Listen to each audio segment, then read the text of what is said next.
Hola, ¿qué tal? Os habla Lunaticoin y bienvenidos a mi podcast. Hace tiempo, cuando la invención de Satoshi hizo clic en mi cabeza, decidí que iba a ahorrar en Bitcoin. Y así lo hice, semanalmente, acumulando lo que mi economía me permitía en cada momento. El tiempo me ha demostrado que tomé una buena decisión y que no solo he ido acumulando Bitcoin sin romperme la cabeza con el precio, sino que además he ganado poder adquisitivo. He intentado que mis amigos y familiares cercanos hicieran lo mismo. Casi todos ellos saben que tengo el podcast y conocen mi implicación con Bitcoin.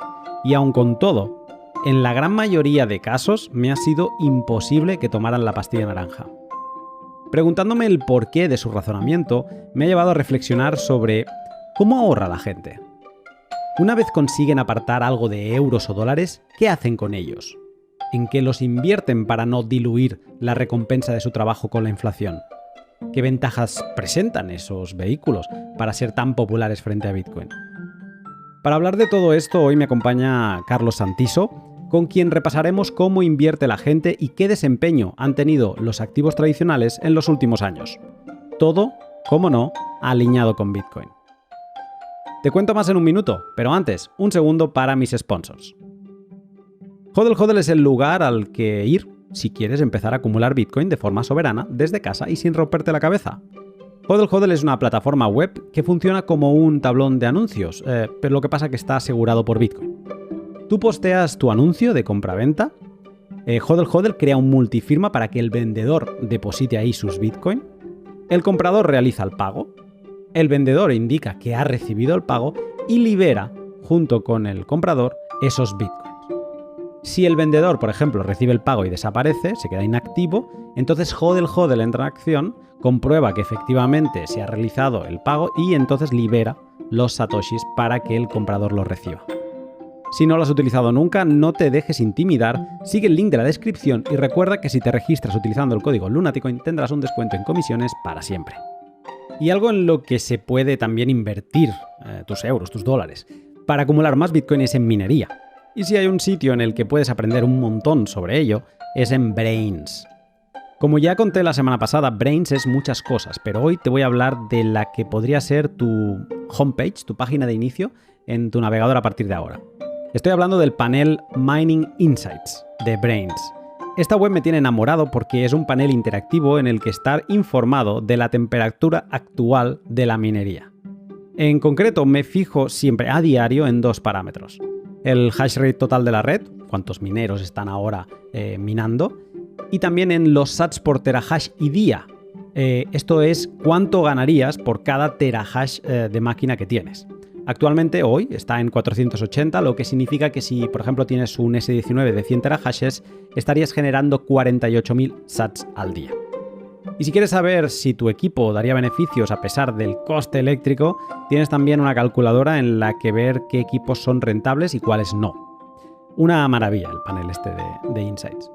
Si no lo conoces, te animo a que visites Braiins con dos i's, es como cerebro en inglés, pero con dos i latinas, y que cotillees en todo lo que hacen estos chicos de la minería. Y como no, Bitrefill, la web en la que podrás comprar de todo con tus Bitcoin. Bitrefill empezó ofreciendo solo tarjetas de recargas para móviles, pero de unos años a esta parte se ha ido convirtiendo en una herramienta de vida, con la que todos podemos vivir la economía Bitcoin y comprar, por ejemplo, numerosísimas tarjetas regalo de todo tipo de establecimientos. Yo, una semana más, un cupón más. Esta vez ha sido de Steam. Hace días que quería empezar a jugar y no me matéis porque realmente es un pecado empezar ahora, a Monkey Island. Es un clásico que nunca jugué. Y lo he hecho pues con un cupón de Bitrefill de Steam. Lo he canjeado y de Bitcoin a Monkey Island. Si no conoces Bitrefill, échale un web siguiendo el link de la descripción y sorpréndete con su fascinante catálogo. Y de un videojuego de piratas a la gestión en inversión de nuestros propios tesoros. ¿Cómo hemos estado ahorrando estos últimos 10 años? Carlos Santiso nos lo cuenta. Sin más, te dejo con el pod. Buenas tardes, Carlos. ¿Qué tal? ¿Cómo estás, Lunati? Buenas tardes. La última vez que hablamos fue en tu podcast, una charla que fue bastante interesante. La vez anterior fue con el caso de ese Ledger, ese problema que tuvimos con esos Bitcoin. Y como el tema era tan intenso por aquel lado y luego estuve yo en tu casa, no te he hecho la pregunta de cuál es tu background y qué relación tienes tú con la gestión de ahorros e inversión. Pues sí, nuestros últimos contactos fueron a raíz de aquello, que la verdad que fue una historia que generó mucha polémica. Y en cuanto a mi background, pues empecé trabajando en temas de contabilidad para una empresa, luego estuve trabajando en la City de Londres con temas de inversión cuantitativa, temas algorítmicos y demás, pues, inversión automatizada. Luego estuve en Madrid haciendo dos másters, el del IEB y el de Loma, que soy ahora profesor, mientras compaginaba, mientras trabajaba primero para una multinacional belga en gestión de patrimonios, pues básicamente personas de entre 50 a 70 años de media, o sea, había gente más joven, pero era más inusual, que depositaban sus ahorros, su confianza en mí para que lo gestionara. Y después de eso estuve en Alfa Plus, en la gestora de Santa Lucía, haciendo básicamente lo mismo que hacía para la multinacional belga. Se llamaba Optima Bank, un banco belga. Y después me ofrecieron la oportunidad de volver a mi tierra, a Galicia. La verdad que yo no quería, pero mi exmujer me convenció para ello. Ya sabes que las mujeres tienen un grado de convicción bastante elevado. Y para un proyecto que la verdad que era muy interesante, que era montar un equipo de inversiones desde cero para una multinacional importante que hay en Galicia, para gestionar básicamente el dinero que genera con el core de su actividad, que eran, bueno, factura unos 400 millones, nosotros gestionábamos más o menos unos 200 aproximadamente, y compaginaba también eso, yo compagino muchas cosas, espero que cada vez menos para centrarme en lo que más me gusta, que es lo que compaginaba la gestión de dos fondos de inversión que van muy asociados a mi nombre, son fondos de autor, que los gestiono como empleado de Anbank, y la docencia, que es sin duda mi otra gran pasión. Y ese es un poco mi background, o sea, siempre he estado desde hace algo más de 10 años ligado al tema de la inversión a nivel profesional y la verdad que es algo que me apasiona. Cuando he leído cosas tuyas, al final, o sea, tu mundo y mi mundo sí que tienen puntos de conexión, pero no son el mismo, ¿no? Y a veces me cruzo con tweets tuyos, me los leo aquello por curiosidad y leo esto de la cartera permanente. ¿Qué narices es esto? Pues a ver, dentro de, como dices, mi mundo de los mercados financieros, de activos tradicionales, eh, básicamente tú puedes invertir en renta variable, que es el activo que mejor conocemos, en bolsa y demás, que se suele decir que se invierte a largo plazo y todo esto, o construir una cartera diversificada, que una cartera diversificada lo que te aporta pues es una mayor diversificación, como bien dice el nombre, y evidentemente un perfil de riesgo inferior. Un perfil de riesgo inferior porque va a ser mucho menos volátil, va a moverse menos, tanto como para bien como para mal, y en los momentos de drawdowns, pérdidas latentes importantes, pues no te vas a encontrar con pérdidas latentes como las de la renta variable, que las últimas crisis han sido el 50%, incluso superior en 2008, llegando a caer un 55%. Una cartera diversificada, bien construida, no va a caer ni la mitad y a veces ni un tercio. Entonces, la cartera permanente, como yo a lo largo de mi vida, básicamente mi trabajo era llegaba una persona cercana a la jubilación con un patrimonio importante, imagínate 1 millón de euros, y decía, Carlos, confío en ti para que gestiones ese millón. Obviamente, a alguien cercano a la jubilación, pues no cojo 1 millón y lo invierto en bolsa. Es una locura, al menos en mi opinión. Entonces, siempre he estado muy ligado a la construcción de carteras diversificadas para obtener un perfil de riesgo más bajo y que el cliente esté más cómodo, que al final es básicamente lo que consigues, que su patrimonio tenga una evolución mucho más estable, rentable pero estable. Mm. La cartera permanente es para mí la cartera diversificada, atiende a todo este rollo que te acabo de soltar, la cartera diversificada más perfecta que he conocido en mi vida profesional. Se inventó en los años 80, lo inventó un tío que fue candidato a presidente de Estados Unidos, pero vamos, sacó creo que un 1 o 2% de los votos, que es Harry Brown. Y básicamente es invertir un 25% en oro, un 25% en bolsa, un 25% en bonos gubernamentales de referencia por rating, los que sean AAA, que se denominan libres de riesgo, es decir, se implica que no pueden impagar, básicamente Ujú. porque cuando eres una economía respaldada por una moneda con credibilidad y fuerte, pues como puedes dar la manivela para imprimir más, pues no puedes impagar y se considera que son exentos de riesgo. Y el último 25%, pues en la propia moneda, ya no en bonos, sino en la moneda, que sería liquidez, que el equivalente a la liquidez sería invertir en depósitos, en seguros de ahorro o en letras del tesoro, que son básicamente bonos, pero a un plazo inferior a un año. Esto es lo que sería la cartera permanente. Suena súper básico, en plan, pues es una historia bastante sencillita, nada más alejado de la realidad. Para mí es el planteamiento macro más inteligente que he leído jamás en mi vida y tengo un fondo de inversión. Es el primer fondo que existe en España y yo diría que en Europa que replica esta filosofía. Y bueno, pues por eso me escuchas mucho hablar. En Estados Unidos existe un fondo desde 1983 que sigue en activo hoy, que es raro que un fondo de inversión lleve prácticamente 40 años en funcionamiento, es muy, muy raro. Sigue en activo y lo ha hecho estupendamente y hay miles de millones en ese fondo de pues, miles de partícipes. Y eso es un Mm. poco la cartera permanente. Da la sensación que es como buscar, o sea, siempre que vaya hacia arriba, ¿no? Pero con una volatilidad en todos los sentidos, pues muy moderada, ¿no? O sea, que no veamos unos picos salvajes. Es el mejor resumen que puedes hacer. Exacto. Básicamente, cuando inviertes en una cartera permanente, lo que haces es asumir que el futuro es impredecible, que es algo en lo que creo firmemente. El futuro a nivel macroeconómico es absolutamente impredecible.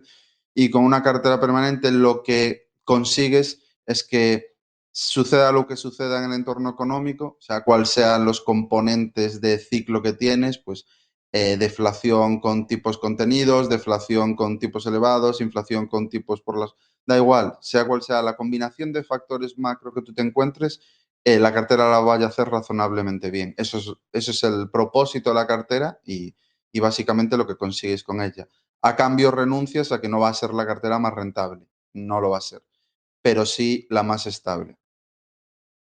Pues vamos a hablar hoy un poco más de inversión. Esto es algo raro en este podcast, pero te voy a contar el por qué.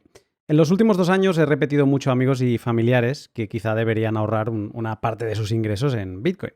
Y en todas las charlas me he encontrado con reticencias de todo tipo, como lo típico de no entenderlo, no saber cómo comprar, el miedo a a la volatilidad, pensar que se va a perder todo.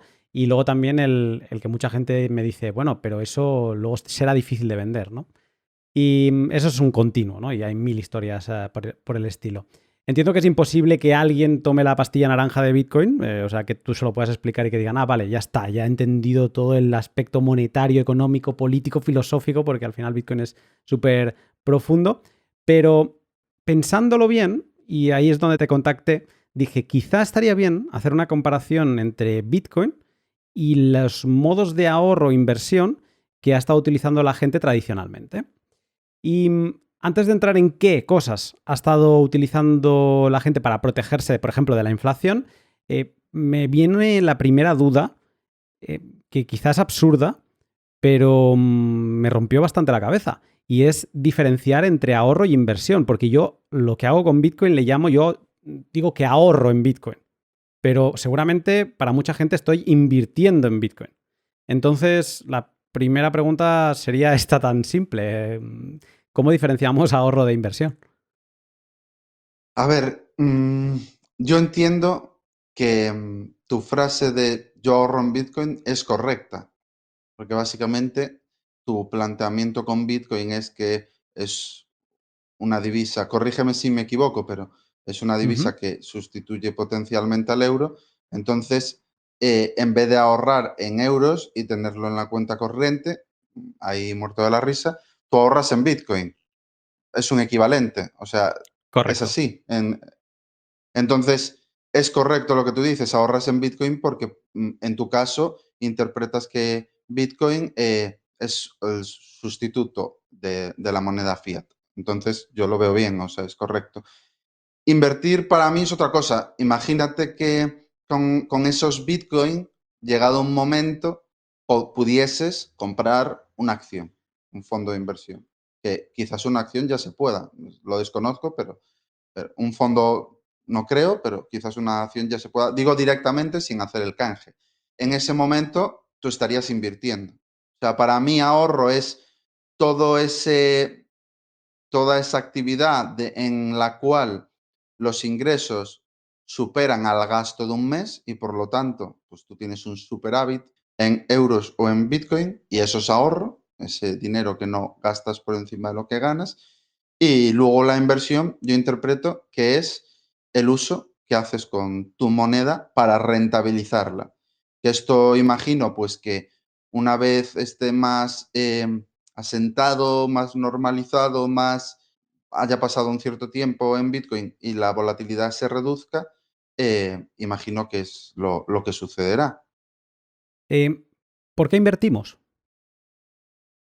Mm, ¿Por qué invertimos? Es una buena pregunta. En mi caso invierto pues porque es mi pasión. Aunque no existiese inflación, invertiría igualmente. También porque es un reto intelectual constante. Considero que uno de los entornos más competitivos del planeta es sin duda el mundo de los mercados financieros. Compites contra gente muy inteligente, la mayoría más inteligente que yo, y bueno, pues es un campo de batalla bastante duro. Entonces, ese es uno de los motivos. El motivo principal por el que invertiría una persona que no se dedica a ello, como yo, sería por batir a la inflación, por hacer frente a la merma que sufren tus ahorros si no haces nada. Porque, o sea, vivimos en un sistema en el cual la moneda todos los años se deprecia. Mm. Salvo que vivamos en un entorno que es raro que vivamos, que sería inflación negativa. Em, entonces, ese es el motivo principal para invertir, para que tus ahorros no se deprecien y sobre todo cuando tienes entornos. A ver, el tema de la inflación es un tema bastante complejo porque, bueno, se supone que estamos en entornos de inflación del 5 o 6%, inflación subyacente del 2,5, 3 en algunos casos, pero todos vemos que el coste de la vida crece a un ritmo, sobre todo un año como este, bastante superior al que nos indica el indicador. Y ya no solo lo digo a nivel personal, que lo ves cuando vas al súper, sino que lo digo también a nivel empresarial. O sea, yo hablo todas las semanas con empresarios, empresas que tengo en cartera, y me dicen, no, pues estamos repercutiendo los costes porque, claro, nos ha subido el coste de las materias un 20%. En algunos casos me han dicho un 50%. Mm. Los salarios, pues, están subiendo bastante más del nivel que indica la inflación oficial. Entonces, básicamente ese es el propósito principal para invertir, porque si tú tienes niveles de inflación, de incremento del coste de la vida del 7% durante 10 años, pues básicamente dentro de 10 años tu dinero prácticamente no vale nada, que es lo que Mm. te sucedería si vivieses en la década de los 70, que fue la inflación media que hubo, creo que entre el 6 y 7%. Una barbaridad. Yo lo que acabo viendo es, o sea, tú trabajas y recibes un salario, es tu rendimiento del trabajo, lo que consigues ahorrar o no gastar de ese rendimiento del trabajo es lo que puedes decidir qué hacer con ello, ¿no? Incluso si no haces nada, también es una decisión. Has decidido no hacer nada. Pero una de las decisiones podría ser invertir. Y una observación que veo es que hace tiempo, no sé, por ponerle 10 años, yo cuando miraba los mercados financieros, me daba la sensación que quien invertía era por opción, por decisión, ¿no? Propia de decir, no, es que quiero poner el capital a rendir, quiero intentar que mi trabajo, que mi dinero se ponga a trabajar, ¿no? Por mí, mientras yo trabajo con mis horas y con mis manos, pero que luego también mi dinero esté trabajando. Era como opcional. Y ahora me da la sensación que miramos más a la inflación y como que los gobiernos, sus políticas monetarias y demás, nos empujan a invertir. No hay opción. O sea, da la sensación que estamos obligados a invertir porque es que si no es eso, se te está, como decía Michael Saylor, es un cubito de hielo que lo tienes en las manos y se te está deshaciendo el dinero. Sí, en un año como este, sí. En años anteriores a este, yo no. Yo creo que hay dos condicionantes. Uno, el que bien indicas, es cierto, eso obviamente te empuja. Y el otro, porque desde 2009 el entorno de inflación que hemos vivido ha sido muy contenido. Hasta hace poco más de un año, la inflación era prácticamente inexistente. Vivíamos en un entorno de inflación muy baja, que a todos nos chocaba, sobre todo por la aberración monetaria que estamos viviendo. Pero era así.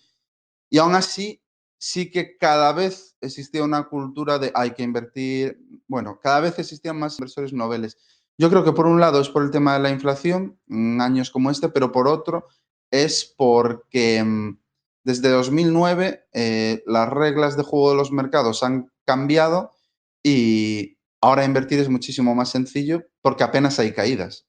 O sea, ahora invertir en bolsa parece que es muchísimo más rentable, parece que la bolsa prácticamente nunca cae, que los sustos cuando se dan se recuperan muy, muy rápido, básicamente porque vivimos en un entorno en el que los mercados financieros están drogados, drogados En esteroides. con la aberración, sí, totalmente, hasta el límite nunca jamás vivido en la historia económica, o sea, es una aberración absoluta. Entonces, claro, obviamente, ¿por qué juega a la lotería la mayoría de la gente? Pues porque si gana el vecino o su compañero de trabajo, también quiere ganar él, ¿no? Al final Mm. es uno de los motivos principales por los que juega. Entonces, ¿por qué ahora mismo cada vez invierte más gente? Pues porque cada vez hay más gente ganando dinero. Porque ahora mismo, sobre todo en los últimos años, ha sido más sencillo que nunca ganar dinero invirtiendo de cualquier forma. Daba igual lo que hicieras, no había que pensar demasiado. Todo subía en línea recta y bueno, fiesta, empujado por todos los condicionantes que yo digo. Entonces, yo creo que más que el tema de la inflación, que en un año como este sí, la gente cobra conciencia de ello, es cierto, ha sido más por el otro factor que yo comento.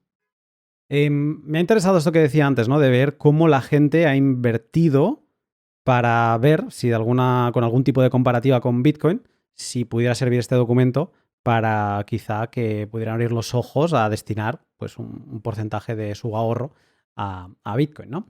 Y hablando contigo antes del pod, me hiciste una lista de las principales formas de inversión en las que pues, los ahorradores han ido ubicando capital, ¿no?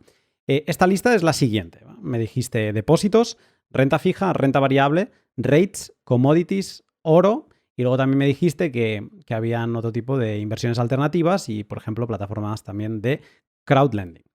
Entonces, ¿podríamos hacer un repaso así general, un par de frases de cada una de estas formas de inversión? Por supuesto. Yendo de menos a más riesgo, para que guarde una coherencia el orden, ¿Vale? digamos que una de las principales vías de ahorro son los depósitos.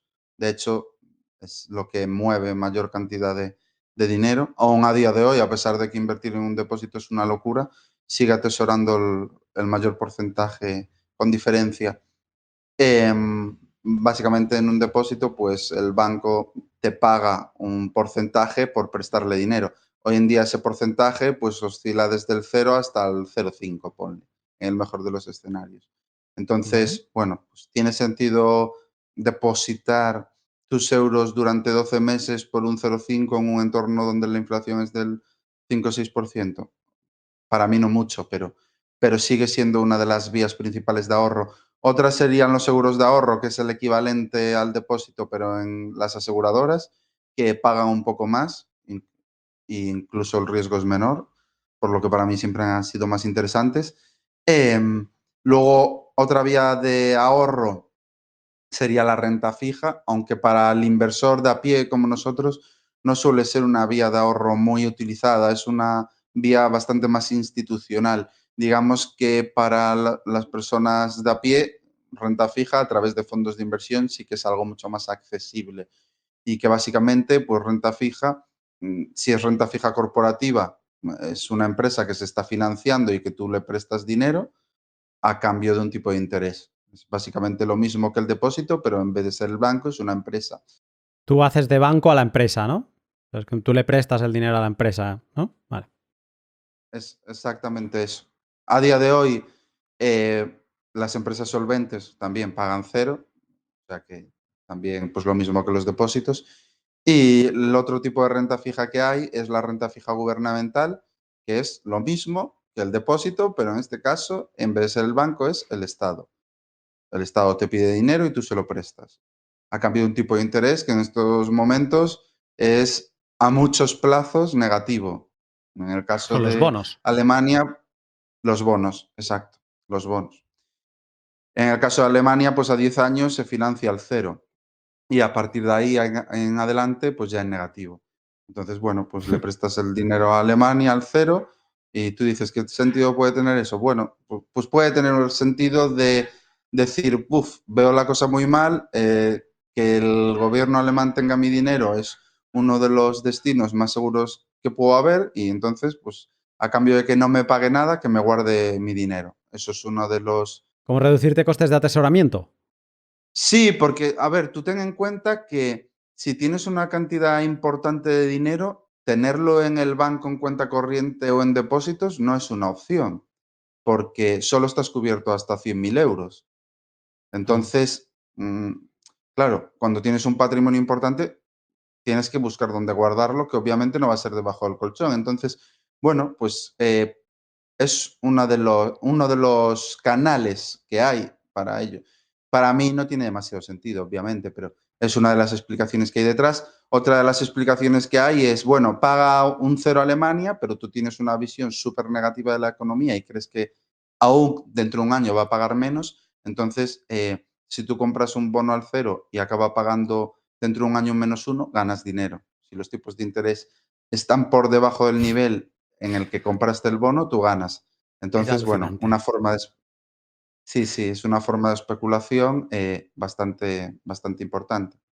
De hecho, ha sido uno de los, o sea, somos todos conscientes de que la renta fija lleva con tipos negativos no un año, llevamos muchos años, ¿no? Desde, yo te diría, desde 2017, puede ser.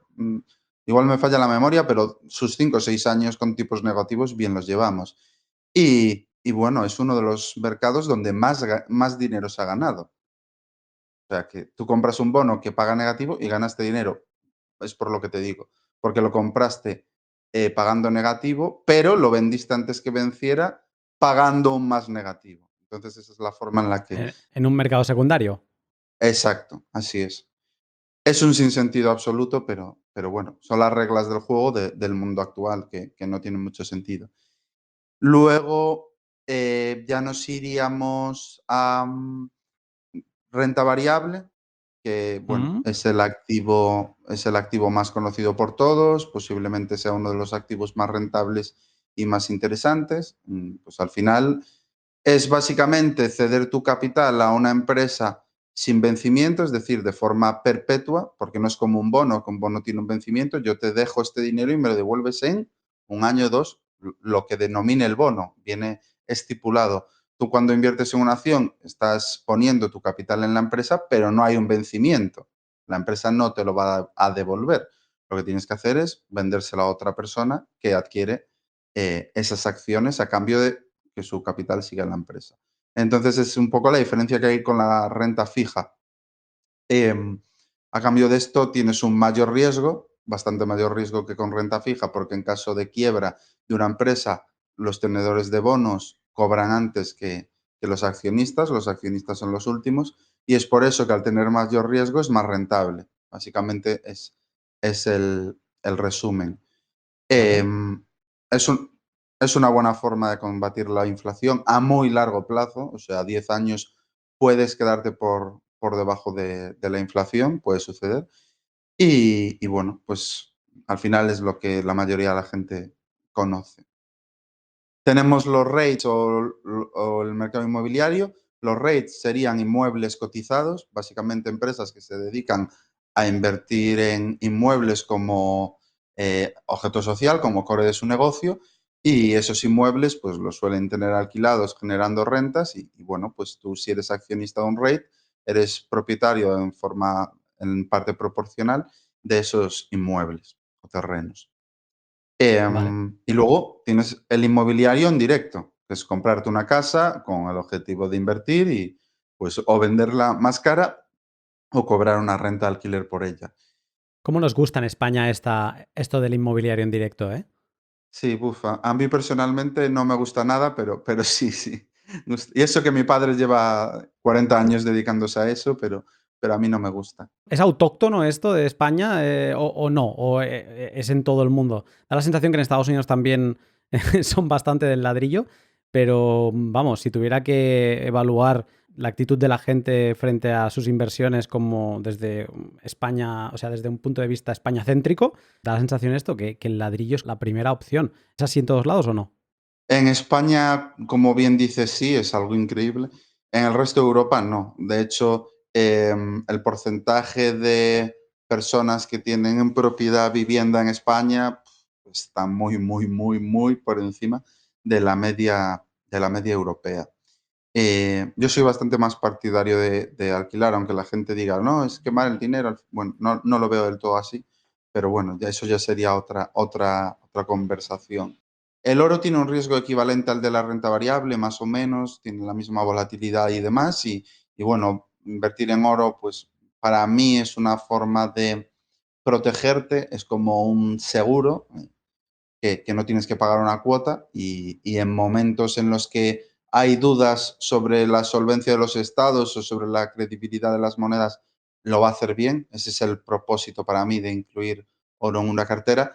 Y luego, sí que un escalón por encima de la renta variable y el oro, pondría las materias primas, son más volátiles, son extremadamente cíclicas. Ves el gráfico de las materias primas y bueno, vueltas en V constantes y Mm. bueno, que también tiene mucho sentido, sobre todo en momentos de final de ciclo, cuando la economía está un poco recalentada y está funcionando todo trapo y la inflación está disparada, es el entorno donde mejor lo suelen hacer, antes de que estalle todo por los aires, es el momento ideal para invertir en materias primas.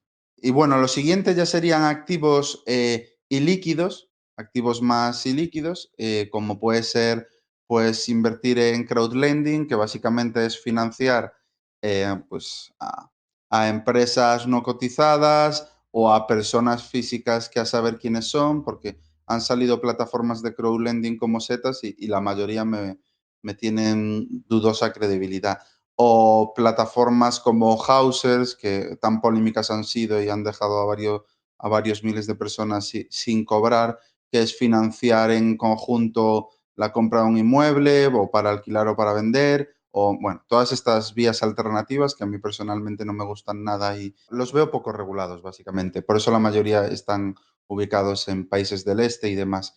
Y después de esto, ya vías más sofisticadas en las que sí que confío y creo, que sería pues la inversión en startups, la inversión en venture capital, la inversión en infraestructuras, la inversión en hedge funds alternativos. Esto ya entraría dentro de algo que es muy inusual en un inversor particular, aunque tiene acceso a ello, desde tickets un poco más grandes, mínimos de 100.000, y que entre los inversores institucionales cada vez está más presente. Mm.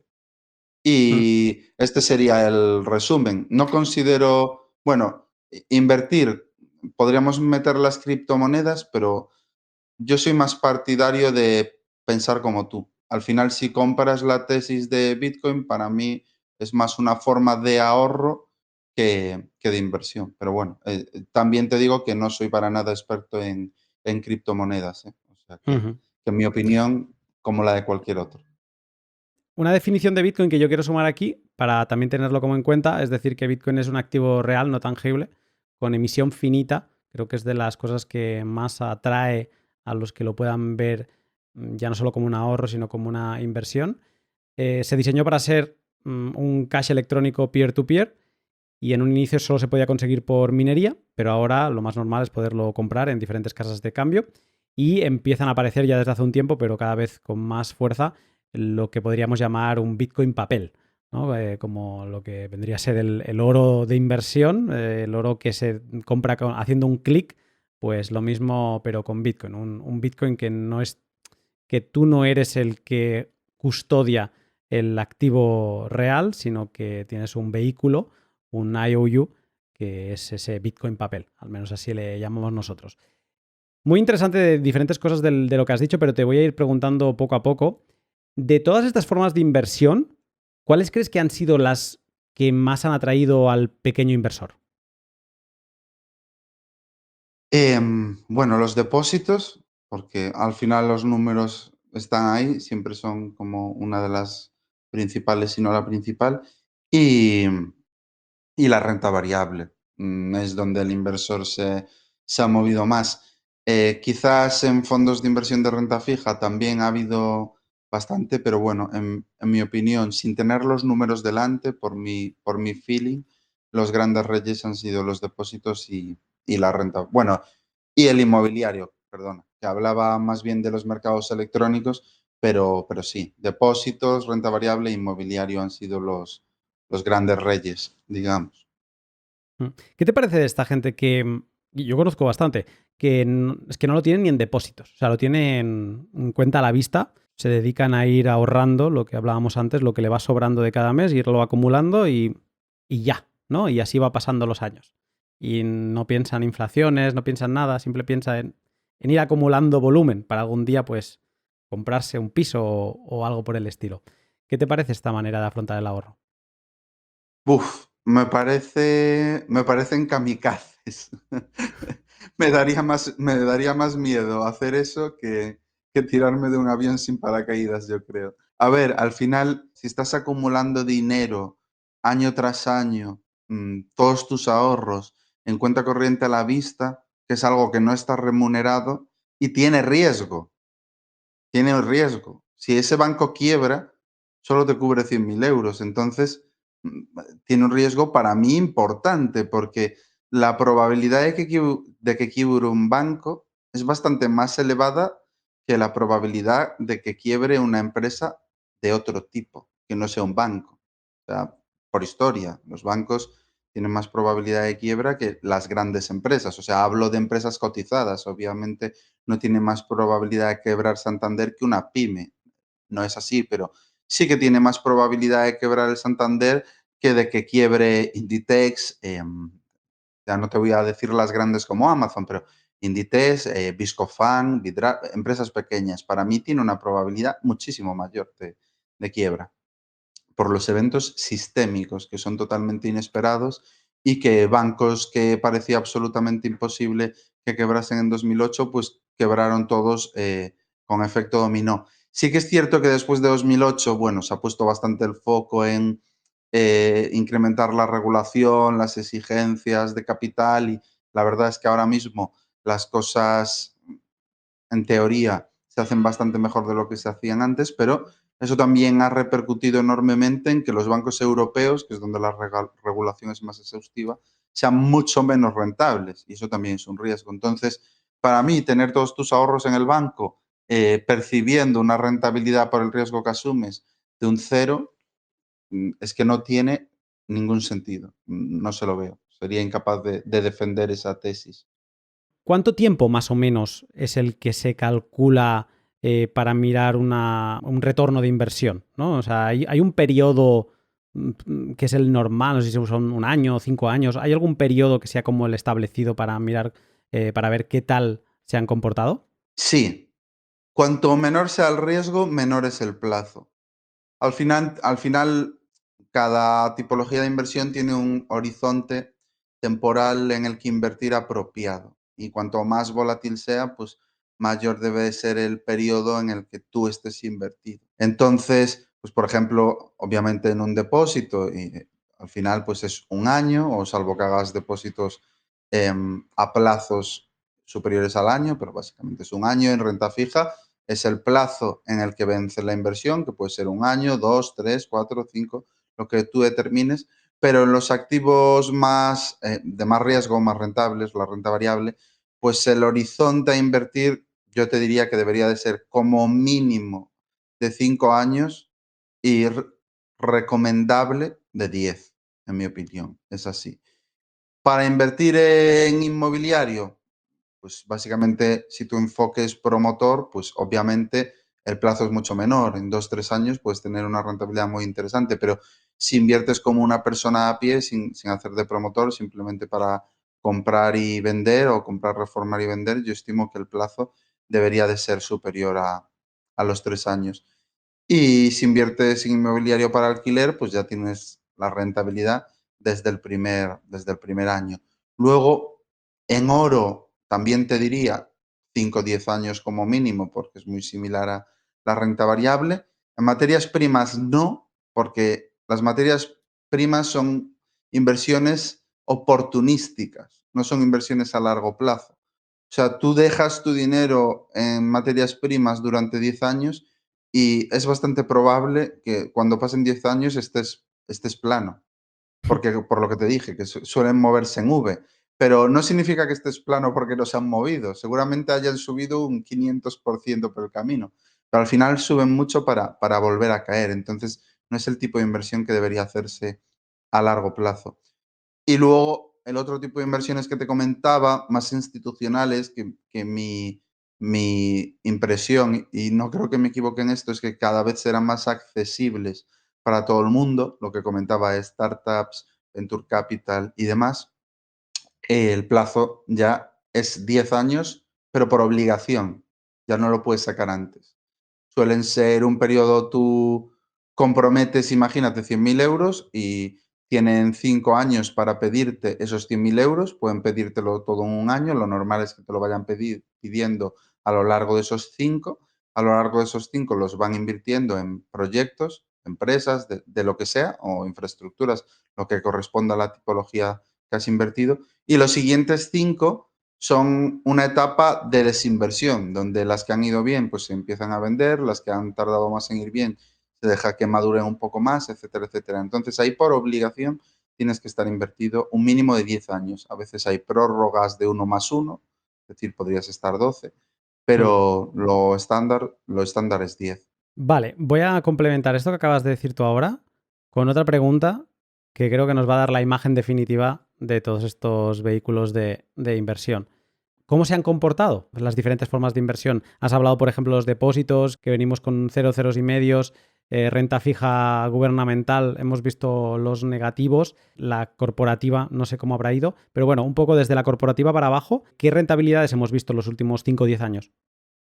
Pues en rentabilidades muy buenas, la verdad. En renta fija, sea corporativa o gubernamental, ha sido una de las mejores etapas de la historia, porque partíamos de tipos altos que antes de la crisis de 2008, que han ido cada vez a menos, llegando al límite más bajo de la historia, que es prácticamente irse a negativo, en muchos casos han ido a negativo. Entonces ha sido una etapa muy rentable para invertir en este tipo de activos que se supone que son de menor riesgo y han dado rentabilidades de activos de mayor riesgo. En depósitos sí que es cierto que ya desde 2015, yo te diría, ya invertir en depósitos es imposible. Entonces ya llevan muchos años sin ser rentables. Pero en cambio la renta fija, como tiene ese juego que te decía, que yo compro un bono que me paga poco, pero si se lo vendo a alguien pagándolo un menos gano dinero, pues han sido inversiones muy rentables. ¿Qué es una rentabilidad buena a 10 años vista? Es que en renta fija depende muchísimo del plazo del bono, porque a mayor plazo tú ten en cuenta que, claro, como le estás prestando el dinero a, imagínate, el gobierno alemán, pues no vas a exigir lo mismo si se lo prestas un año que a 10 que a 30. Entonces, y el riesgo obviamente no es el mismo. Entonces, el bono alemán a 10 años los últimos 20 años igual ha dado una rentabilidad, lo digo un poco a ciegas, porque Ujú. no es de los activos que yo suelo seguir, pero no me extrañaría que fuese una rentabilidad del 3-4%. Vale. Más o menos, podría decir. El bono a 10 años, el bono a 30, yo te diría más de 5 o 6% anual, me atrevería a decir. Igual me equivoco, pero yo creo que va en esa línea. La corporativa por encima de esto, o sea, a 10 años por encima de lo que te he dicho del 3-4, porque la corporativa cobra una prima por riesgo de crédito. Se supone que el gobierno alemán no tiene riesgo de crédito porque es imposible que impague. En cambio, una empresa, como es posible que impague, tiene que pagar más rentabilidad que el Mm. gobierno alemán. Entonces, súmale un extra de rentabilidad a la corporativa respecto a las cifras que acabo de dar. Vale, estas cifras son anuales, ¿eh? O sea, se tendría que, para alguien quisiera ver el compuesto, o sea, la cifra total de 10 años tendría que calcular el compuesto. No, o sea, yo lo que te digo son anualizados, ya serían compuestos. Ah, vale, perfecto. Vale, vale, vale. O sea, el promedio de cada año, eso es lo que te ha subido. Claro, exacto. Ahora bien, la pregunta es, ¿cuál va a ser la rentabilidad de estos activos para los próximos 10 años? Esa es la pregunta. ¿Ves? Yo no me meto en futuros. Yo en esto me cubro mucho las espaldas porque sé que, como bien decías antes, no se puede prever lo macro a futuro. No, pero en este caso es de los pocos casos que sí que puedes. O ¿Vale? sea, hay una respuesta que es ineludible, que es que la rentabilidad va a ser menor a la que te acabo de dar. Mucho menor. Vale. Es que o sea, matemáticamente es imposible que la rentabilidad sea la que te acabo de decir para los próximos 10. Eh, no existe ni un 1% de posibilidades. Y aún así es uno de los vehículos que ves a los grandes inversores y es eso, o sea, los bonos es una palabra que siempre está sobre la mesa. Lo hablo un poco desde el desconocimiento porque no es que esté muy puesto, pero alguna vez que lo he intentado, ostras, de bonos te inflan la cabeza, ¿eh? Sí, a ver, es un mercado que mueve más dinero que el de la renta variable, que no es poco. Lo que pasa es que es un mercado mucho más profesional, menos electrónico.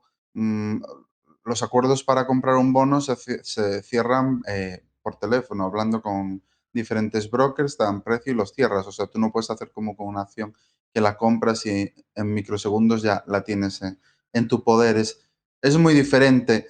Y a ver, a día de hoy no tiene sentido ninguno invertir en bonos por separado a vencimiento. El único sentido que le encuentro yo a tener bonos es el sentido que le doy yo en una cartera permanente, que es por aportar diversificación. Es el único sentido. O sea, alguien que en su patrimonio lo tenga 100% invertido en bonos, mm, es que no, es una locura, vamos, no tiene pies ni cabeza.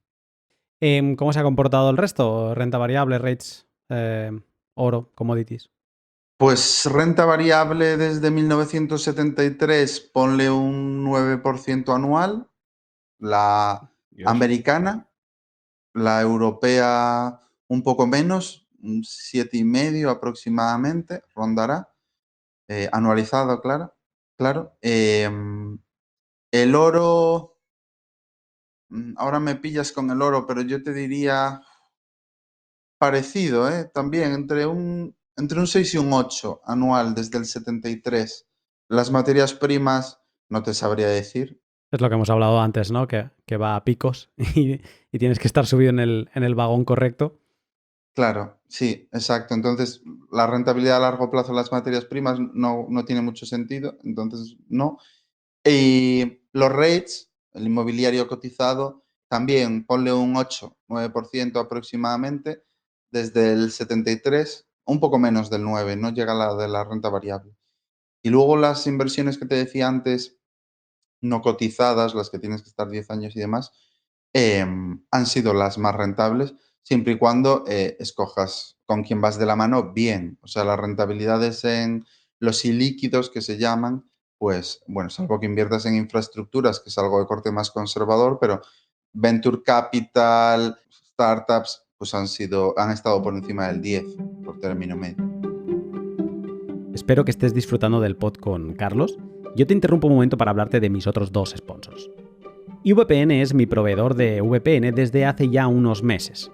Una VPN te protege de filtrar tu IP personal, la de tu casa o la del lugar desde donde te conectas, con todos los servicios que visitas en Internet. Una VPN no es la panacea del anonimato y para ello tienes una genial explicación de lo que es y de lo que no en la web de IVPN.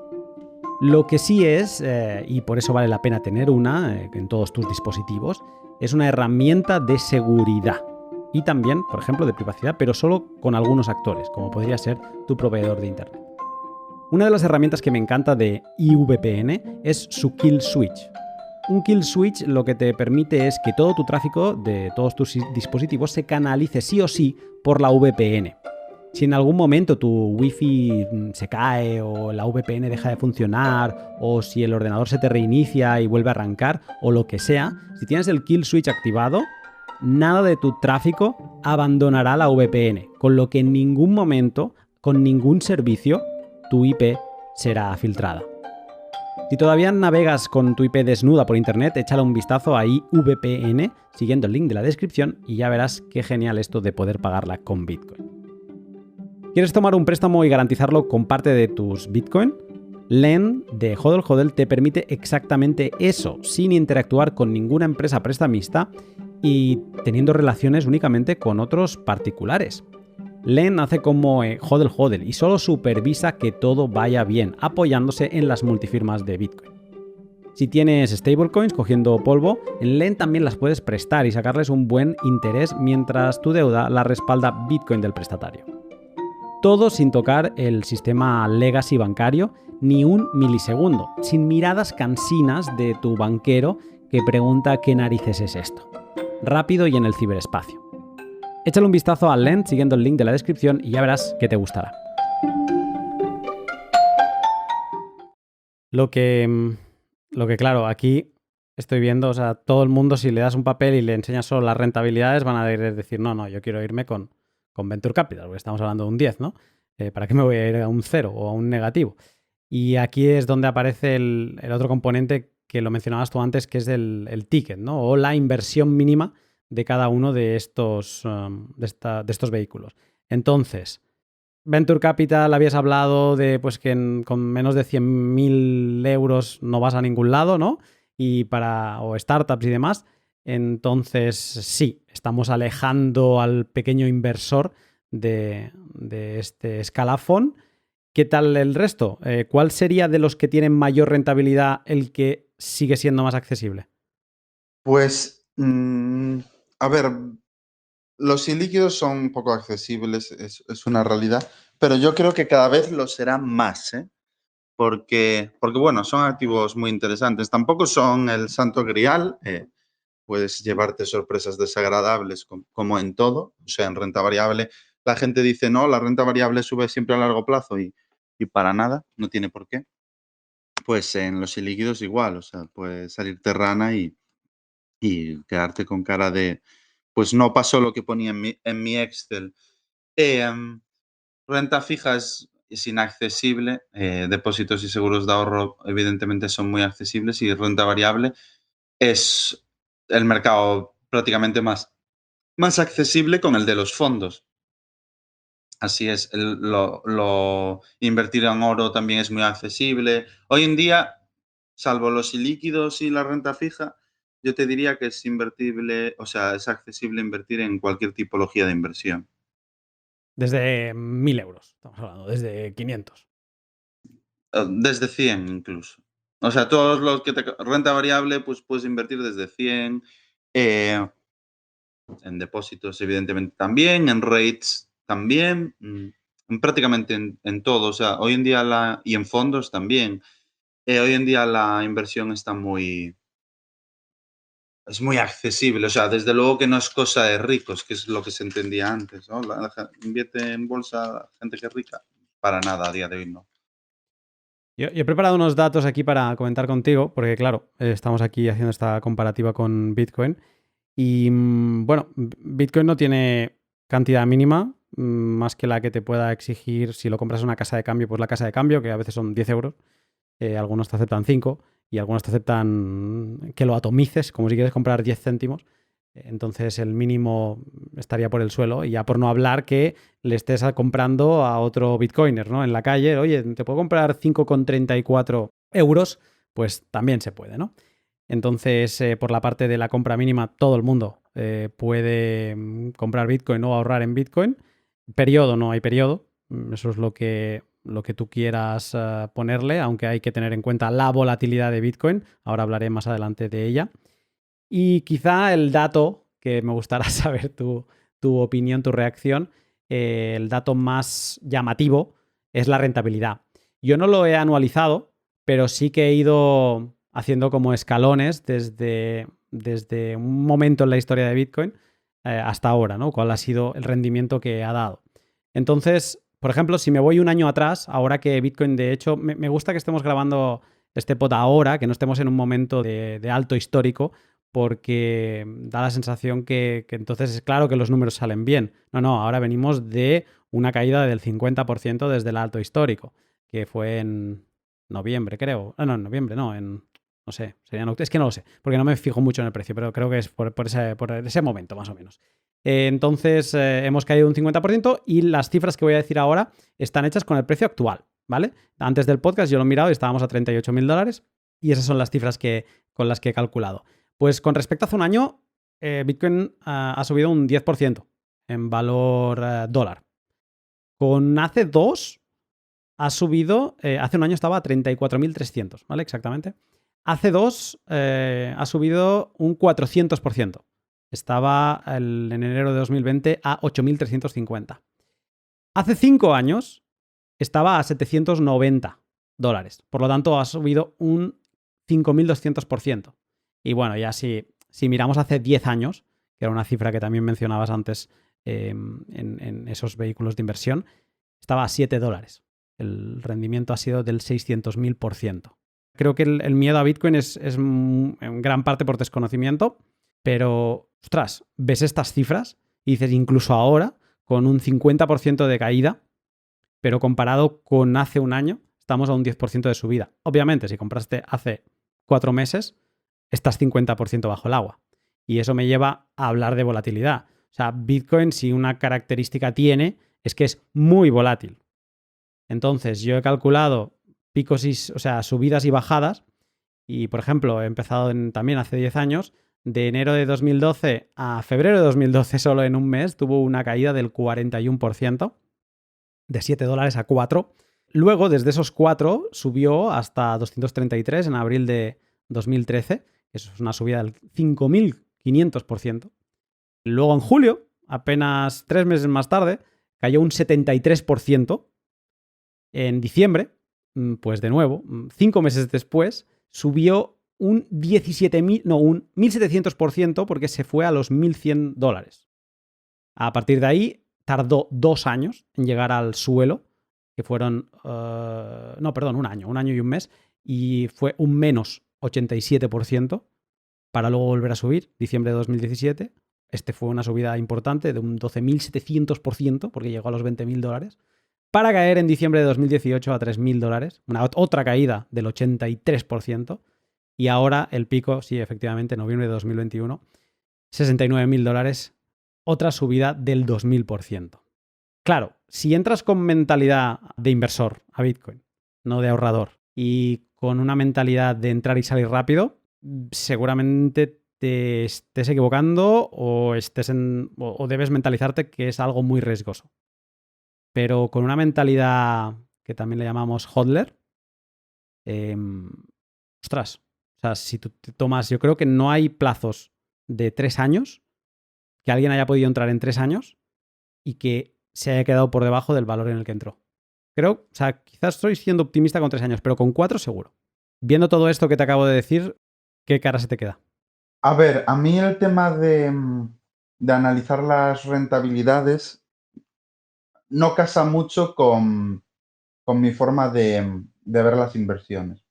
Ujú. Mm, Por ejemplo, o sea, yo, por ejemplo, estas rentabilidades que tú me citas, pues igual no tan bestias, pero las he visto en empresas que empiezan siendo microcaps y acaban siendo empresas gigantescas, pues como puede ser un Netflix y similar, también tienen rentabilidades estratosféricas, pero yo nunca defino una inversión por la rentabilidad. Evidentemente a todos nos gusta ganar dinero, es evidente, pero yo cuando invierto en los mercados financieros no lo hago con la finalidad de hacerme rico rápido, no es mi objetivo.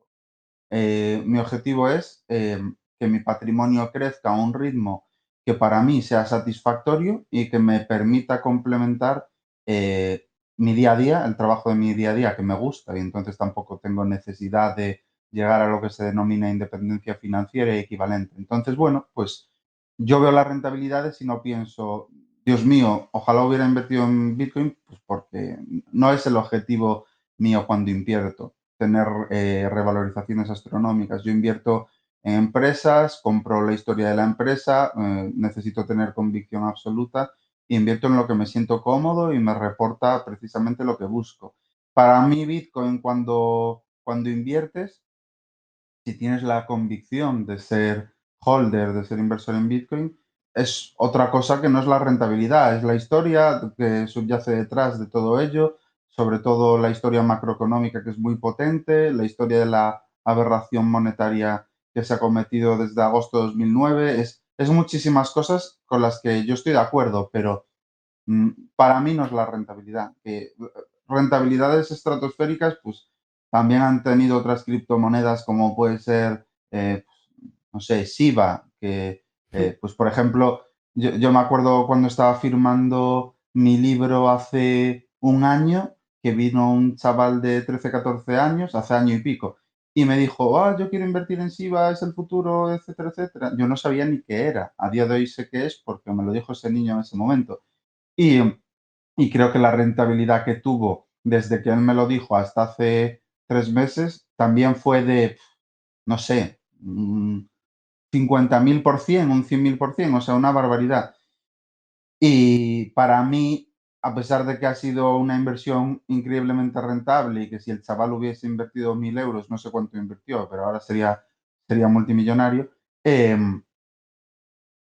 no compro la historia de invertir en SIBA. En cambio, yo sí que compro la historia de invertir en Bitcoin, pero no porque haya sido más o menos rentable, sino porque a nivel de el planteamiento macro, que es lo que yo puedo entender, porque yo digo que soy bastante ignorante en el mundo de las criptos, es algo que me encaja y que hablando con personas que saben de este mundo, como por ejemplo, pues estuve hace un par de meses con Carlos Martínez, que es jugador de Ujú. baloncesto y le encanta el tema del Bitcoin y me consta que te conoce y te admira, pues él me contaba su teoría y sus ideas y demás, y me pareció súper interesante lo que me contaba.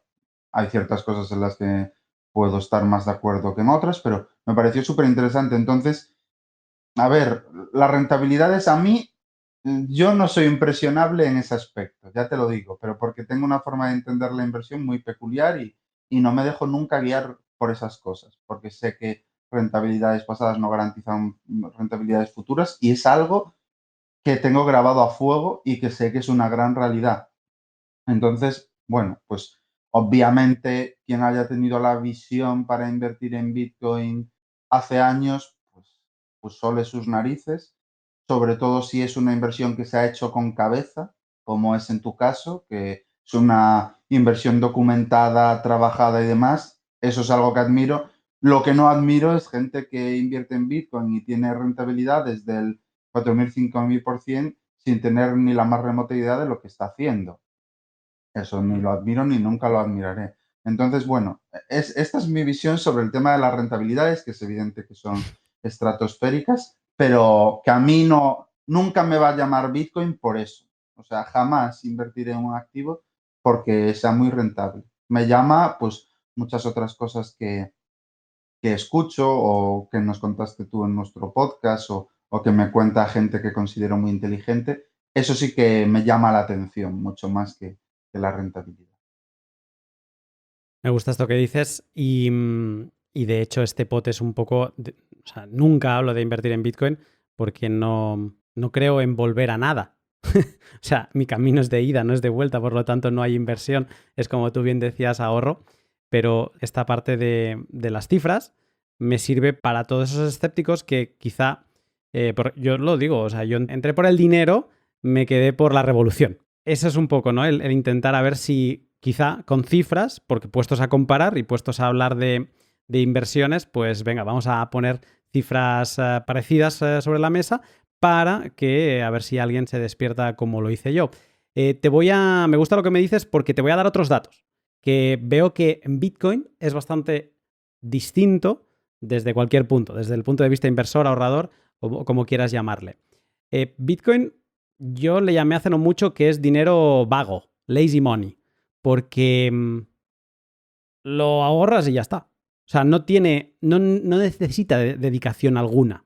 Que veo amigos que están en el tema de los mercados, bolsa, y ostras, es un sin vivir esto, ¿no? Enganchados siempre unas horas, ¿no? Que abre, que cierra, no sé. Es que a tal hora abre el mercado chino y no sé qué, o cierra el americano. Ah, vale. Ok. Bitcoin en esta parte es tranquilidad. Y más con lo que decía antes, que si entras para el corto plazo y si entras para tener un rendimiento en moneda fiat, pues sí, prepárate para para curvas, porque nunca sabes en qué momento estás entrando. Eso es una de las cosas, no requiere dedicación. No es costoso de mantener. O sea, los costos de atesoramiento de Bitcoin, a menos que lo tengas en un exchange y que estés pagando un extra porque te lo custodian, pero si tienes un sistema de custodia que aguante y demás, pues ya está. O sea, lo tienes en un cajón y ese es todo el coste de atesoramiento. No tiene mayor coste. Es fácil de liquidar, mercados 24/7, vas al mercado de turno y pues vendes, compras, haces lo que quieras. Eres tú el que gestiona el activo subyacente, también puedes delegarlo a que te lo gestionen, o comprar Bitcoin papel, que para mí no es una opción, pero si tú tienes Bitcoin real, eres tú el que gestiona el activo, ¿no? Hablábamos del oro antes, seguramente cuando hablamos de invertir en oro no estamos hablando de empezar a traer lingotes a casa, sino que alguien estará custodiando ese oro y nosotros tendremos un derecho sobre una cantidad de gramos. Pero a Bitcoin no, Bitcoin lo sencillo es que tú custodias el activo. En muchas de las cosas que me has hablado, o sea, siempre hay un componente de que alguien te tiene que garantizar que esa inversión sea tuya. Por ejemplo, si estamos hablando de un inmueble, pues hay el derecho de la propiedad, ¿no? Y hay una ley que garantiza que ese terreno o esa casa es tuya. Y esto yo, ahora que suenan tambores de guerra y demás, pues bueno, estoy viviendo en el norte de Europa ahora y me han contado historias de cómo hay disputas a día de hoy, porque eran países donde donde habían vivido la Segunda Guerra Mundial, donde viene un antiguo familiar que era el verdadero poseedor de ese terreno y entonces entran en disputas que se tardan 2-3 años y hay muchos procedimientos de ver de quién es esa tierra, ¿no? O sea, al final hay una legalidad que te tiene que garantizar que tú seas el propietario. Y así con muchos de estos vehículos de inversión. En Bitcoin no. En Bitcoin tú eres el propietario último y además es el primer activo inconfiscable de todas.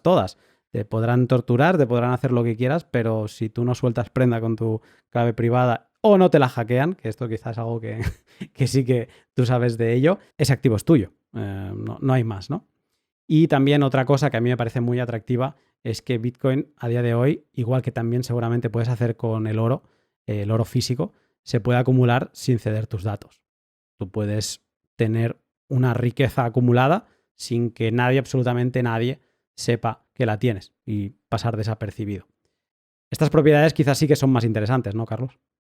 Sin duda. Y sobre todo en el mundo en el que vivimos, aunque la probabilidad, o sea, aunque a mí no me guste nada el sistema en el que vivimos y l- las irresponsabilidades que se cometen por parte de los bancos centrales y de los gobiernos sean absolutas, eh, la probabilidad que asigno a que las acciones que yo tengo en propiedad me las quiten es cero. O sea, no lo contemplo en ninguno de los escenarios. Entonces, yo respecto a eso, duermo tranquilo. Entiendo lo que me intentas decir y me parece una de las características interesantes de Bitcoin, pero a mí, desde luego, no es algo que me quite el sueño en ese aspecto. Sí que es cierto que A ver, el tiempo que ocupa invertir en renta variable, o en renta fija o en muchas cosas, salvo en fondos porque delegas, pero en lo que no delegas, el tiempo que quita, tienes toda la razón. O sea, hablamos de mucho tiempo. Hablamos de 50, 60 horas semanales. Desde luego no 40. Sí que es cierto que la inversión en bolsa, pues yo no la concibo como describías tú que puedan hacerlo conocidos tuyos, de, pues es que abre China, es que... No, a mí la verdad me es absolutamente indiferente cuándo abre y cuándo cierra la bolsa. Es absolutamente indiferente. Yo, de hecho, no miro las cotizaciones prácticamente nunca. Eh, a la gente de mi equipo le tengo prohibido que me hablen de cotizaciones y básicamente mi día a día se basa en leer y hablar con directivos de las empresas en las que yo invierto, en el horario que me apetezca. O sea, si yo a las 11 de la mañana de un lunes estoy muy saturado, veo que no me apetece seguir profundizando en una determinada compañía o tesis, me apetece pues descansar, ir a hacer deporte o equivalente, me voy. Y lo mismo, si el sábado me veo con fuerzas porque me apetece trabajar o profundizar en algo que estoy mirando, lo miro. Entonces, mm, esa, eso que circula alrededor de la bolsa de estar mirando no es el tipo de inversión que hago yo. Está muy, muy alejado. Sí que es cierto que ese tiempo que robas, o sea, ese tiempo que le dedicas es enorme, totalmente. Pero yo te diría que imagínate que hay un reset en la economía, que sucede algo muy gordo, tipo 1929, donde se pone en duda el sistema capitalista, surgen un montón de populismos, revueltas, básicamente todo se va al garete. Y el Bitcoin se erige como uno de los grandes sustitutos de la moneda, o sea, se convierte en una moneda realmente y pierde toda su volatilidad, se convierte en un activo estable, pues como puede ser em, una moneda fuerte y bueno, pues funciona como debe funcionar una vez que esté más establecida. Imagínate que se da ese escenario. Mm. Eh, en ese escenario, tú con Bitcoin terminarías invirtiendo en renta variable para obtener rentabilidad. Porque una vez que el activo es maduro y se establece como una moneda, la volatilidad será equivalente a la de otras monedas o incluso inferior, porque como bien dices, Bitcoin es finito y al no haber esas dinámicas de oferta-demanda de las monedas que hay, porque se deprecian, porque se aprecian, al estar todo como las reglas del juego mucho más definidas, incluso la volatilidad, una vez estuviese establecido, sería muchísimo menor. Entonces, para rentabilizar tu patrimonio, que es en Bitcoin, tú deberías de utilizar los mercados financieros para ello. Sí, sí, esto es una tesis a la que llegamos en un pod que publiqué ahora un par o tres de meses, en el que Gael, era con Manuel Polavieja y con Gael Smith, y venía a decir esto, ¿no? Que llegará un momento en que Bitcoin, en que tú querrás, o que por ejemplo invertir en empresas, te será más rentable que simplemente quedarte en Bitcoin, porque esas empresas, por norma general, te estarán dando más Bitcoin que tus Bitcoin, ¿no? Y ahí es donde dejarás de ahorrar. Ahora mismo es dinero vago o lazy money porque como que los estados y los gobiernos nos lo ponen muy fácil. No paran de imprimir y entonces, pues si tú no paras de aumentar masa monetaria y tú tienes una cosa que es finita, si sigue generando atractivo y la gente cada vez se interesa más, pues que es normal que, que vaya acumulando unidades de valor fiat por unidad de valor Bitcoin. Entonces es lazy money. Pero llegará un momento en que no sé si se estabilizaría o no, pero sí que llegaría un momento donde podrían haber otros vehículos que, bueno, claro, es que si es dinero, el dinero ya es el medio de intercambio, por lo tanto, buscarás invertir ese dinero. Estaríamos hablando, pues como ahora hablamos de los euros. Exacto. O sea, para mí el comparable a Bitcoin pues sería el euro o el oro. Pero si se da lo que te comentaba, que para mí, para que se dé la estabilización y la adopción de Bitcoin, tiene que haber como un gran clic en el mundo que lo haga estallar, ¿sabes? Algo que las personas digan hasta aquí, ya está. Eh, un, un, un catalizador, digamos. Y Mm, entonces, bueno, pues si dentro de muchos años se dan esas circunstancias y el Bitcoin es una moneda de adopción que ya no se enfrenta a pues, todo lo que se enfrenta hoy en día, de la intentan prohibir, la intentan tal, simplemente se convierte en algo generalmente aceptado, pues entonces entiendo que todos estos canales que acabamos de mencionar para rentabilizar tu capital en euros, lo tendrás para rentabilizar tu capital en Bitcoin. Pero serán mm. exactamente los mismos. No se inventarán nuevos porque son los que hay. Al final, ¿qué existe en el mundo? Pues empresas, materias primas y oro. Es que no hay más. Y algo que vale más mañana que hoy tiene que ser algo que crezca y algo que crezca es algo que se beneficia de pues, ganar más dinero mañana que hoy. Que básicamente, pues están las empresas en ese segmento. Mm. Sí, de hecho ya empecé una serie de podcasts de rentabilidad Bitcoin en el que ahora mismo ya hay maneras, algunas te dan muy poca rentabilidad, otras te dan rentabilidades más interesantes y todo de forma descentralizada, te estoy hablando ahora mismo. También hay pues empresas que te dan un 6% en Bitcoin si se los dejas durante un año, ¿no? Con todos los riesgos de contraparte que eso conlleva. Pero también hay formas descentralizadas de poner tus Bitcoin a trabajar. O sea, a día de hoy ya hay sistemas de este tipo, así que me imagino que a futuro esto solo puede crecer. Creo que hemos hecho una explicación en lo que da una hora de tiempo, pues bastante interesante de en qué ha invertido la gente. Yo he explicado una visión así más plana del Bitcoin desde las cifras y luego unos aspectos más interesantes de Bitcoin. Y ahora para terminar te quería preguntar a ti por críticas a Bitcoin. Porque, como decía al principio, no estamos en el mismo mundo, sí que tenemos puntos de conexión, pues seguramente tú debas escuchar a otro tipo de pues, inversores, a otro tipo de personas hablar de Bitcoin. Y también supongo que tendrás tus críticas, así que en general, ¿cuál es, o sea, para alguien que se pueda estar planteando ya no ahorrar, sino invertir? ¿Qué cosas pondrías sobre la mesa que puedan criticar a Bitcoin? A ver, yo la verdad que soy un inversor con mucho carácter y no suelo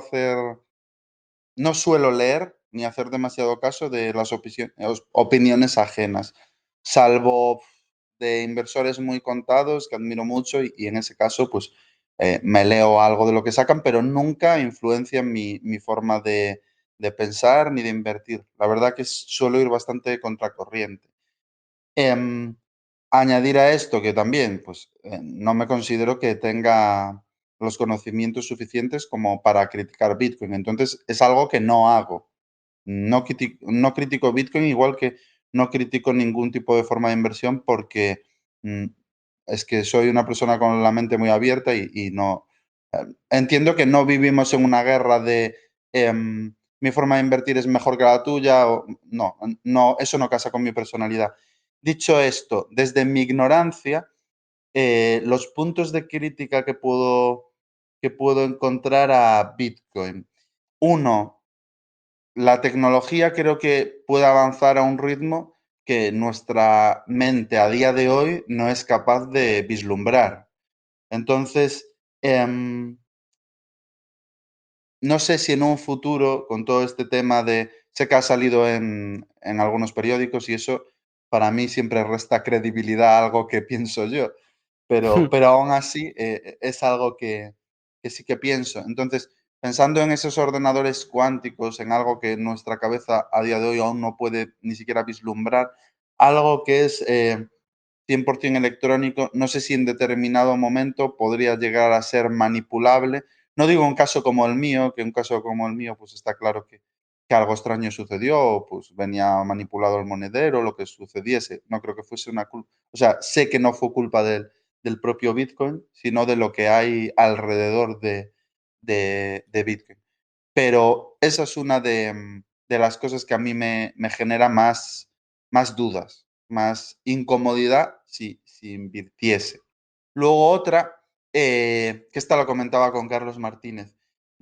La verdad que, aunque yo soy muy partidario del liberalismo, de, de- de toda forma de libertad, tanto económica como humana, em, sí que creo que hay determinados segmentos de la población más desfavorecidos o con menores capacidades o circunstancias concretas a las que hay que ayudar. Creo que es así. Y que creo que en momentos, por ejemplo, como el que hemos vivido, la desgracia del COVID, de la pandemia, creo que pues, hay un gran número, millones de personas a las que había que ayudar. Creo que es así. Y igual que pues, lo que ha sucedido desde agosto de 2009 hasta 2020 de la impresión me ha parecido la mayor de las imprudencias de la historia económica, creo que la impresión en un momento como el del COVID está justificada para ayudar a esos colectivos. Y, y no solo en esos casos, sino en el día a día. Creo que hay determinados colectivos, determinadas personas a las que hay que ayudar. O sea, que creo que tiene que haber educación universal, creo que tiene que haber sanidad universal y em, ciertos privilegios básicos que debería de tener todo ser humano. Entonces, mm, y si el Bitcoin fuese la moneda y no existiese, imaginemos, no existiese ni el euro ni el dólar, que solo existiese Bitcoin. Como es una moneda que una de sus principales características, y esto lo digo desde la ignorancia de no tener ni idea, igual digo una barbaridad, pero como no es un perfil de moneda que se pueda imprimir, se pueda añadir más, de hecho es una de sus principales características positivas para combatir lo que está sucediendo, creo que podría conllevar que se incrementasen las desigualdades. Creo que la gente más desfavorecida ante un sistema monetario como este quedaría más desprotegida, es mi opinión. Y creo que los principales favorecidos son las clases altas o más adineradas que ya tienen dinero, que están hasta las narices de que su dinero se deprecie sin ellos tener culpa de nada y que buscan una alternativa que no se deprecie. Que dicen, pues mira, es que a mí no me apetece que mi dinero se deprecie a un ritmo del 2, 3, 4 o 5% anual, no me parece justo y busco algo pues que no se pueda imprimir para que no, de esta forma, no se genere la oferta y de esta forma no se deprecie. Mm, Si este es el caso, que no lo sé, si este es el caso, las circunstancias que podrían plantearse con Bitcoin, a mí no me gusta, porque como digo, yo soy partidario de que todas esas personas necesitan ayuda de otras personas, que contribuyamos. Mm. Y esa sería mi segunda crítica. Mira, de esta segunda crítica sí que te voy a añadir. Hay una serie que hizo Movistar hace tiempo, que se llama La Peste. No la llegué a ver mucho, vi un par de capítulos, pero sí que me quedé con una frase muy grabada y de hecho se me quedó mucho antes de que apareciese el COVID, o sea que no tenía nada que ver. Pero estaban hablando los gobernadores, entiendo, de Sevilla, o el título que tuvieran por aquel entonces, de que la peste estaba en Sevilla. O sea, la peste estaba. Y de momento no lo estaban diciendo, pero había llegado. Y entonces, no sé quién decía, bueno, pero es que tenemos que decirlo, quizá no era Sevilla, porque ahora me acuerdo que hablaban de, tenemos que cerrar el puerto. Y decían, no, no podemos cerrar el puerto porque si cerramos el puerto, nos quedamos sin oro. Ahí no había moneda fiat, ahí no había impresión. Entonces, para ellos era ultra importante, o sea, la dinámica era distinta. No es como ahora de sí, clausuremos todo, ya haremos los estímulos que necesitemos, ¿no? En aquel entonces era, ostras, no, cuidado, aguantemos todo lo que podamos porque sin oro no llegamos. ¿Qué quiero decir con esto? Que seguramente si en un futuro llegamos a un modelo de patrón Bitcoin en el que Bitcoin es las gafas de ver el mundo, yo creo que la manera de entender el Estado cambia. De hecho, no sé si has escuchado del libro este que ha reventado Twitter, que es el libro de Álvaro de María, ¿te suena? Quizá, La filosofía de Bitcoin. Sí, sí, de hecho, cuando le planteé esto a Carlos Martínez, precisamente me habló de Álvaro. No lo he Correcto. leído, ¿eh? Pero me habló de él. Tengo que conseguir hacerte llegar un libro de estos, porque está muy bien lo que dice. Básicamente viene a decir que el Estado ya está cayendo, la caída del Estado la tenemos encima. Eso no significa que vayamos a un anarquismo en el que cada uno pues que haga su guerra por su lado, que no vaya a haber una organización política que coordine la sociedad, sino que el Estado como lo conocemos ya está obligado a cambiar, ¿no? Por el simple hecho de que Bitcoin no puede ser confiscable. Es una de las mayores pérdidas de soberanía que ha sufrido el Estado. El que le digan, no, aunque tú me lo pidas, si yo no quiero, no te lo doy. Y no tienes narices a quitármelo, ¿no? Entonces, ¿hacia dónde vamos a ir? Pues es posible que veamos otras formas de organización. Él habla de organizaciones en micrópolis de algún tipo. Quizás un modelo que volvemos a las ciudades de, pues antes no se hablaba de Italia, sino que se hablaba de Florencia, de las ciudades-estado, ¿no? Que además este de concepto de ciudades-estado se lo hemos puesto después. Antes eran ciudades y ya está. Entonces, ¿qué quiero decir con todo esto? Que quizá el modelo también de aportar a esa ciudad, a esa micrópolis, sea otro. Ahora te obligan a pagar impuestos, por eso tienen este nombre, ¿no? Están impuestos.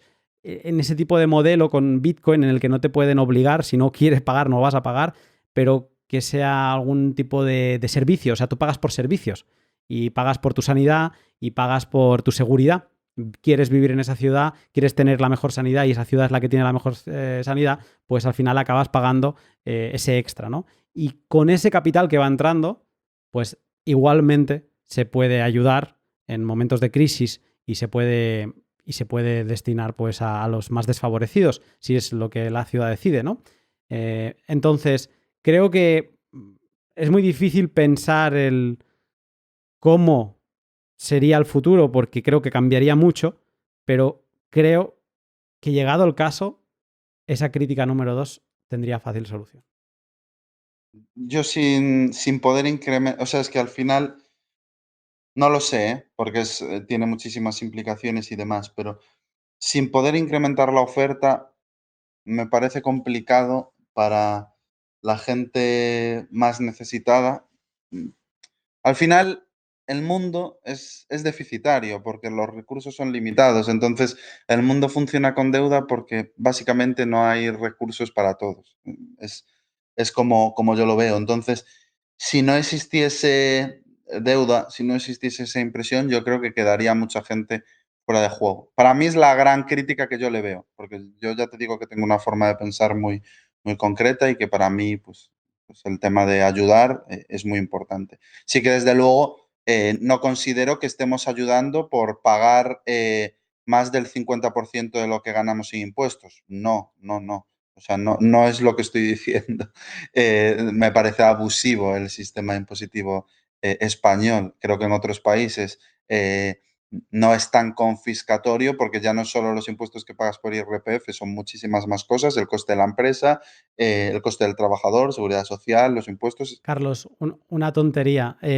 Siempre cuando nos pensamos lo mucho que pagamos, siempre pensamos pues en esto, ¿no? En los impuestos del trabajo, en los impuestos de la empresa, pero es que el IVA, o sea, simplemente el IVA, o todos los impuestos que no vemos, el impuesto al alcohol, el impuesto al tabaco, el impuesto de la gasolina, o sea, solo contando con eso, y es un zarpazo que nos pegan, el IVA es un 21%, es un zarpazo. Y eso ya lo aceptamos, ¿no? Porque nos olvidamos. Pero si hiciéramos el compuesto de todo, de realmente, absolutamente todo, es que yo superamos el 50 y nos vamos a los 60 y a ver. Entonces, Sí, no, es una locura. No, si hacemos el cúmulo de todo, superamos más del 60 con creces. O sea, al final un salario, realmente, tú párate a pensar en una persona que cobra 40.000 euros brutos. Una persona que cobra 40.000 euros brutos, el coste de la empresa creo que debe rondar los 58.000 euros aproximadamente. 58.000 euros es lo que le cuesta a la empresa realmente es lo que supuestamente te está pagando a ti como trabajador. De esos 58.000 euros, si le quitamos los impuestos, ¿cuánto realmente percibe ese trabajador? 30.000. Entonces, ya estamos hablando, ya solo con el coste por salario, sin tener en cuenta los impuestos al tabaco, el IVA y similar, ya estamos hablando del 50. Yo creo que es bastante más del 50, incluso más del 60. Es absolutamente confiscatorio. Y en eso sí que estoy totalmente de acuerdo de que es un sistema abusivo, incluso criminal. Estoy totalmente de acuerdo. Pero además, porque ese dinero no se gestiona de forma eficiente y demás, pero eso ya serían otros aspectos. Pero sí, sí, Ujú. en este caso estoy totalmente de acuerdo de que el sistema, la política, el gobierno está totalmente podrido y es absolutamente imprescindible que haya un cambio, sin duda. Y solo una más. La verdad es que no tengo muchas críticas. Realmente solo son esas dos que ya ves que son más filosóficas que del propio Bitcoin en sí. La tercera sería el tema de la ilegalidad. Yo creo que sí que con tema Bitcoin y demás se financian muchas más ilegalidades que por las vías oficiales. Pero esto te lo digo desde el más absoluto desconocimiento. O sea, es mi impresión y fundamentada en nada. O sea, que Mm. por decir. Está muy bien que me digas esto. O sea, la crítica 1, la computación cuántica, hice un pod al respecto únicamente sobre ello y la conclusión que yo me llevé es que estamos a muchos años de poder llegar a ver una amenaza a Bitcoin y que llegado el caso, Bitcoin tendría algún problemilla porque no es decir, se cambia una cosa y ya. Se cambia una cosa y ya estaríamos obligados a cambiar el principal algoritmo que utilizamos para todo, el SHA-256, creo que es el que estaría más amenazado, pero se podría cambiar, pero habría unos Bitcoin antiguos, por ejemplo los de Satoshi, que se podrían hacer saltar, ¿vale? O sea, que se podrían volver a poner en circulación. Una vez en circulación, ya digamos que se podría reparar, ¿vale? O sea, ya no tendrían ese problema. Pero sí que algunos que están de una manera determinada en la cadena de bloques, pues estarían afectados. Pero que a mí lo que me dio la sensación es que estamos a muchos años vista de todo esto.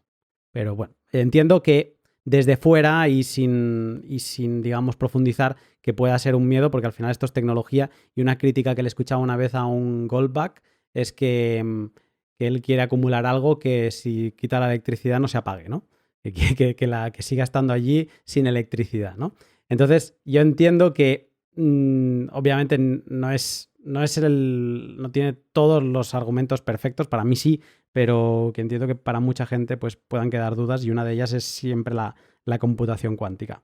Bueno, estamos a muchos años de que esto pueda suceder. Y luego el aspecto de la ilegalidad, ahora no recuerdo quién me comentaba el otro día, pero Chris Carrascosa nos lo decía en el directo del jueves, que cifras de Chainalysis, que es la mayor empresa de análisis de la cadena, normalmente los que quieren traer la regulación a Bitcoin, porque son los que venden informes a estados, empresas y demás para pues captar a gente que evade impuestos y demás. Entonces decían que solo el 5% del tráfico es en actividades ilícitas. Y otra respuesta sencilla a esto es decir que todo lo malo que ha sucedido en el mundo se ha pagado con dólares. Hasta 2009 al menos, porque no existía Bitcoin, ¿no? Y sí que a partir de 2009 pues hemos visto casos como el Estado Islámico, que decía que utilizaba Bitcoin para financiarse y para saltarse bloqueos y demás. O sea que sí, que obviamente es una de sus características la incensurabilidad, la inconfiscabilidad, pero que sería uno de los argumentos que, como antes decías tú, utiliza mucho la prensa para intentar matar a Bitcoin, ¿no? Y bueno, digamos que yo creo que es un dinero más. Toda la historia ha funcionado sin AML y sin KIC, o sea, ni políticas de blanqueo de capital, ni nada. Esto es relativamente reciente y hemos funcionado con dinero así, ¿no? Entonces, ir a criticar a Bitcoin o agarrarse excesivamente en este aspecto, que yo no digo que no haya, lo hay, y se tiene que mirar, obviamente no es bonito que eso exista, pero suele ser un motivo para intentar cerrar el debate como, no, esto es dinero de contrabandistas y de lavado de dinero, pero que es muy superficial, a mi parecer. Sí, sí, sin duda. De hecho, de las tres que he dicho, es la menos personal. O sea, es la más de oídas. Ya te digo que las otras dos son un poco más filosóficas y son más realmente lo que opino. La tercera es un poco hacerse eco del titular. Última pregunta. Creo que es una pregunta que te voy a ir repitiendo en las diversas veces que nos vayamos encontrando. Después de tu mala experiencia vivida hace ya un año, ¿empiezas a plantearte volver a acumular Bitcoin? Eh, es que no puedo acumular Bitcoin sin dedicarle muchas horas a Bitcoin, porque no, cuando había comprado Bitcoin era anecdótico, porque era algo que habíamos comprado entre toda mi pandilla y básicamente pues igual mi aportación habían sido, no sé, 800, o sea, no llegaba a 1.000 euros. Era algo anecdótico que habíamos ido acumulando fruto del dinero de la lotería. No puedo decir que fuese una inversión ni nada de ese tipo. Yo para hacer una inversión o para adoptar el mensaje que hay detrás de Bitcoin, necesito tener convicción. O sea, no invierto en nada en lo que no tenga convicción absoluta. Nada. Porque no soy capaz, básicamente. Entonces, para poder volver a invertir en Bitcoin, tendría que dedicarle tal cantidad de horas que me planteo, si en algún momento dispongo de ellas, ojalá hacerlo, y es algo de lo que tengo ganas porque me genera curiosidad, porque conozco gente muy inteligente que cree en la tesis con fuerza y evidentemente eso siempre levanta la curiosidad, pero a día de hoy no puedo invertir por lo que te digo, porque yo solo invierto en algo en lo que tengo convicción absoluta y sin haber dedicado el tiempo necesario no puedo hacerlo. Mm, Siempre te lo digo y siempre lo diré. A mí lo que representa Bitcoin me parece muy interesante. O sea, en ningún caso, por la experiencia vivida, voy a decir lo contrario. O sea, me parece muy interesante y mucha gente me ha preguntado, oye, estoy invertido en tus fondos, ¿tú crees que puedo tener algo de Bitcoin para complementar? Y a mí me parece evidentemente una buena decisión porque no tengo ni idea de lo que va a suceder y como la tesis que hay detrás del mismo me parece coherente, pues me parece bien.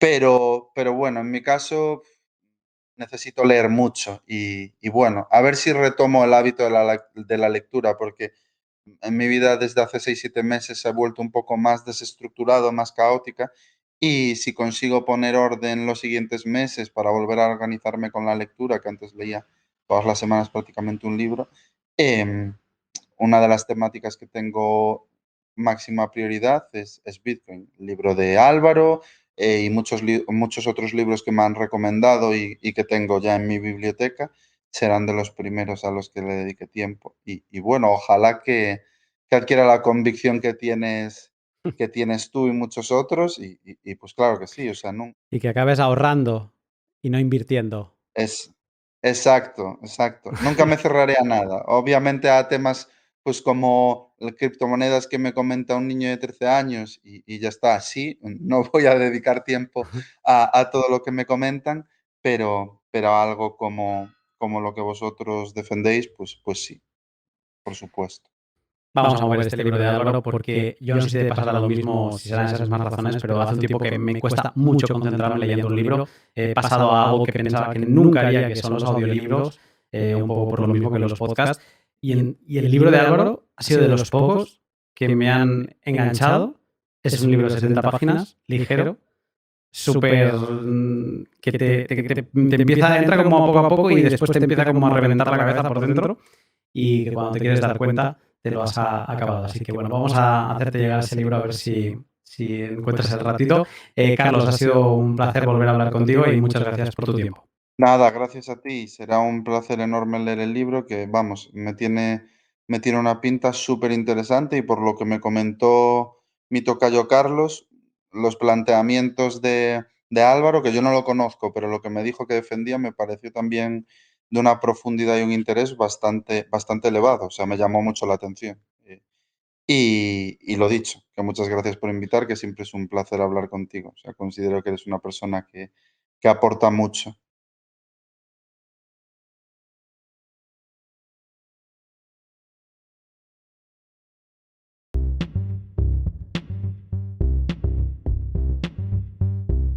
Y hasta aquí el podcast con Carlos.